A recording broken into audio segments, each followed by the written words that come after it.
आप लोगों ने स्क्रीन पे देखा कि चांदी यहाँ से भी 4 लाख जाने की संभावना रख रहा है। मैं बोलूँगा बिल्कुल हाँ भाई, क्योंकि ऐसे मल्टीपल रीजंस है जिसकी वजह से अभी सिल्वर में हमें उछाल देखने को मिल रहा है और फ्यूचर में भी कहीं ना कहीं डिमांड में रहेगा। तो आज हम देखते हैं कि क्या फैक्टर्स इसको अफेक्ट कर रहे हैं और क्यों चांदी में उबाल आया हुआ है। पिछले एक साल में चांदी लगभग 130% के आसपास रिटर्न दे चुका है, वहीं गोल्ड 65% के आसपास, मतलब गोल्ड से भी 100 गुना ज़्यादा रिटर्न दे चुका है। पीछे कुछ भयंकर वाले रीज़न हैं। नमस्कार दोस्तों, मैं विवेक कुमार, एक सेबी रजिस्टर्ड आज आप लोगों को मैं चांदी के ऊपर अपना आउटलुक बताना चाहता हूँ कि सिल्वर में ऐसा क्या कुछ हो रहा है और पीछे क्या कुछ रीजंस हैं। तो सबसे पहले अगर हम बात करें कि ग्लोबल अनसर्टेनिटी, मतलब जब भी टेंशन का माहौल होता है, लाइक अभी मिडल ईस्ट में दोबारा से ईरान और इजराइल के बीच में तनाव बढ़ना शुरू हो गया। उसके बाद अगर हम देखें यूएस और वेनेजुएला में भी अभी तनाव देखने को मिल रहा है। तो मतलब जब भी इस टाइप की सिचुएशन होती है तो गोल्ड और सिल्वर उस सिचुएशन में सबसे ज़्यादा रिटर्न देते हैं, क्योंकि लोग स्टॉक मार्केट से पैसा निकालना शुरू कर देते हैं। अगर उसके बाद अगर हम बात करें तो जो यूएस में अभी क्या हुआ है, यूएस में इंटरेस्ट रेट 2025 में काफ़ी कम हुए हैं और उम्मीद की जा रही है कि 2026 में भी कम होंगे। और जब भी इंटरेस्ट रेट कम किए जाते हैं तो जो भी एसेट्स होते हैं जिनके ऊपर ब्याज नहीं लगता, लाइक गोल्ड और सिल्वर, तो इनके दाम बढ़ना शुरू कर देते हैं। अगर इसके बाद अगर हम बात करें तो इंडस्ट्री में बहुत सारा सिल्वर का यूज़ है। जैसे हम बात करें आजकल एआई का डेटा सेंटर बनाना, उसमें भी सिल्वर का यूज़ होता है। इसमें लाइक जो भी कंडक्टर्स यूज़ होते हैं, सेमी कंडक्टर्स यूज़ होते हैं, पीसीबीज यूज़ होती हैं, तो उन सब में सिल्वर का यूज़ किया जाता है। और अगर हम बात करें कि आजकल जो हम हर जगह सोलर सोलर चला रहे हैं, अपने घर में सोलर लगवा लिया, खेतों में लगवा लिया, ऑफिसेज में लगवा लिया, तो वहाँ भी लगभग 20 से 30% के आसपास सिल्वर की खपत है, क्योंकि उसके अंदर भी कंडक्टर्स वगैरह बनवाए जाते हैं। बहुत सारी सिल्वर की डिमांड होती है। हमारे फ़ोन्स हो गए हैं, लैपटॉप्स हो गए हैं, हर जगह सिल्वर का यूज़ किया जाता है, जो कि 30 से 35% के आसपास का जो इलेक्ट्रॉनिक्स में ही है, वो सारा का सारी सिल्वर की खपत है।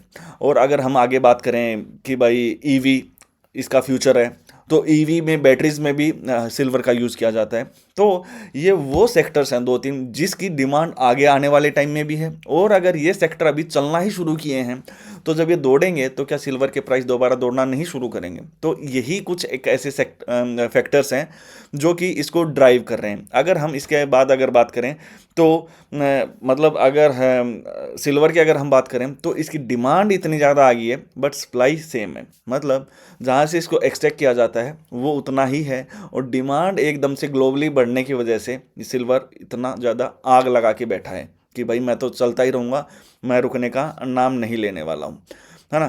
तो लोग ईटीएफ बाय कर रहे हैं, या फिर जैसे एमसीएक्स में बाय कर रहे हैं। अभी एमसीएक्स की अगर हम बात करें तो अभी 2,23,730 के ऊपर खड़ा है, मतलब इतना ज़्यादा भयंकर भागा है। तो अगर हम इसकी सपोर्ट की बात करें तो 1,70,000 के आसपास ये कुछ दिन मतलब 1 महीने के आसपास यहाँ इसने ठहराव दिया था, और यहीं से इसने आगे की रैली दिखाई थी। मतलब यहाँ से भी काफ़ी बढ़िया भागा है। तो 1,70,000 के आसपास इसका क्या रहा है, सपोर्ट आ रहा है, ठीक है ना। यहाँ से इसका ट्रेंड या फिर इसमें हो सकता है कि हमें थोड़े बहुत दिन के लिए कंसोलिडेशन देखने को मिले। तो 1,70,000 का क्या है, इसके अंदर एक बढ़िया सपोर्ट का काम कर रहा है। और अगर हम बात करें आर्ली टाइम फ्रेम की कि भाई इसमें आर्ली पे क्या कुछ चल रहा है, तो आप देखो कि आर्ली मतलब ये कुछ एक घंटे एक जगह पे ट्रेड करता है, उसके बाद में एक बढ़िया ब्रेकआउट देता, फिर रुकता, फिर ब्रेकआउट देता, फिर रुकता, फिर ब्रेकआउट दे रहा। और पिछले काफ़ी टाइम से यही इसके अंदर एक पैटर्न बना हुआ है। तो मतलब अभी तक ये रुकने का नाम नहीं ले रहा है।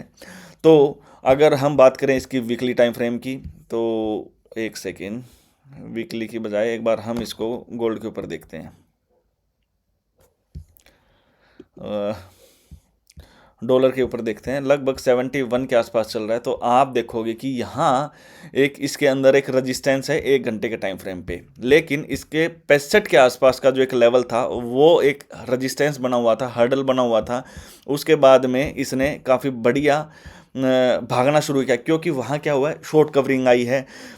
जो शॉर्ट करके बैठे थे उनके एसएल हिट हो गए हैं, और वहाँ से इसने भागना शुरू किया है। वो ये लेवल है जिसकी मैं बात कर रहा हूँ। काफ़ी बढ़िया टाइम स्पेंड किया था, उसके बाद में ही सिल्वर ने और बढ़िया तेज़ी दिखाई थी।